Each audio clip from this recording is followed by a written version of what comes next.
Hi guys, Assalamualaikum and welcome back to another brand new video.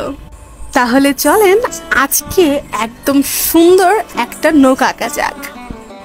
এর জন্য আমি আমার এই বড় ক্যানভাস প্যাডটা ইউজ করব। আমি আগে এর মধ্যে একটা ছোট্ট ড্রাফট এঁকে নিয়েছিলাম। এখন আমি এটা সম্পূর্ণটা ভালো করে করব। তাই সম্পূর্ণভাবে ফলো করতে থাকুন।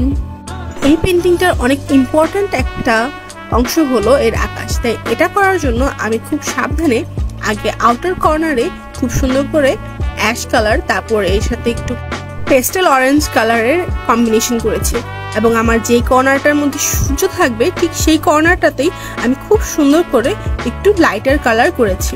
এরপর আমি এখানে পার্পল কালার দিয়ে মেক করছি যেন এখানে শ্যাডোটা খুব ভালো করে বোঝা যায়।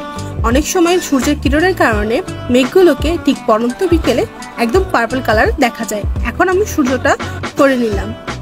এরপর আমি মেঘের মধ্যে কিছু হাইলাইট দিব যেন সূর্যের কিরণগুলো খুব ভালো করে বোঝা যায় এবং আমি মেঘের নিচের অংশটুকুর মধ্যে দিচ্ছি যেন হাইলাইটগুলো খুব দেখতে ন্যাচারাল লাগে। মেঘের নিচের অংশের মধ্যে হাইলাইট করার কারণ হচ্ছে সূর্য যখন পরন্ত বিকেলে থাকে তখন সূর্যের আলোটাও নিচের দিক থেকেই বেশি থাকে, তাই ন্যাচারাল কালার অ্যান্ড আলো ছায়ার কাজটা করতে হবে খুব সাবধানে সূর্যের অ্যাকর্ডিং।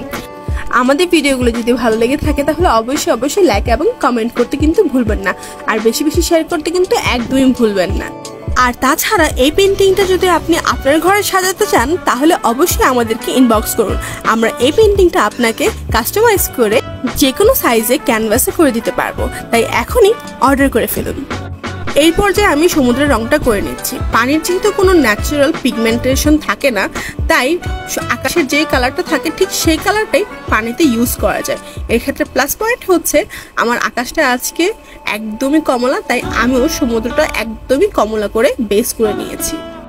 এরপর আমি বিচের কালারটা করে নিচ্ছি। তো বিচের কালার করার সময় আমার একটা প্রবলেম হয়েছিল যে আমি কি কালারের স্যান্ড বানাবো। তো এই স্যান্ড বানাতে গিয়ে আমার অনেকবার কালার পিগমেন্টেশনের কম্বিনেশন করা লেগেছে। এরপর অনেক কষ্টে গিয়ে শেষমেশ একটা কালার আমি মিলাতে পেরেছিলাম, কারণ এখন হচ্ছে পরন্ত বিকেল। তো পরন্ত বিকেলের কালার কম্বিনেশনটা কিরকম হবে আমার জানা ছিল না। তো আজকে এই প্রথমবারের মতো বিচের কালারটা আমি আলো ছায়ার অ্যাকর্ডিং করার চেষ্টা করেছি। আজকের সম্পূর্ণ পেইন্টিংটাই আমি চেষ্টা করেছি যেন সম্পূর্ণভাবে আলো ছায়ার অ্যাকর্ডিং করার জন্য।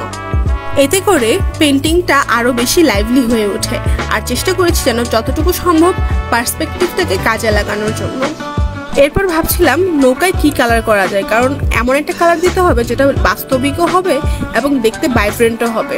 তো অনেক চিন্তা ভাবনা করার পরে সাদার সাথে লাল মিক্স করে কোনো না কোনোভাবে একটা কালার কম্বিনেশন বানিয়ে দিলাম একটা নতুন কালার এবং খুব সুন্দর একটা ভাইব্রেন্ট পেইন্ট করে ফেলেছি নৌকাটার মধ্যে।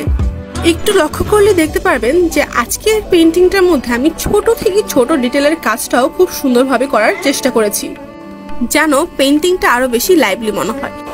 এই পর্যায়ে আমি ঢেউয়ের সম্পূর্ণ ডিটেলভাবে কাজ করার চেষ্টা করেছি। শেষ পর্যন্ত দেখার জন্য অনেক ধন্যবাদ। ঠিক এভাবেই আমাদেরকে সাপোর্ট করতে থাকবেন এবং ঠিক এভাবেই আরো বেশি আমাদের ভিডিও সেতে থাকবেন। আশা করি আপনাদের কাছে ভিডিওটা ভালো লেগেছে। ভালো থাকবেন সবাই। আসসালামু আলাইকুম। তাহলে কথা হচ্ছে আপনাদের সাথে পরবর্তী ভিডিওতে।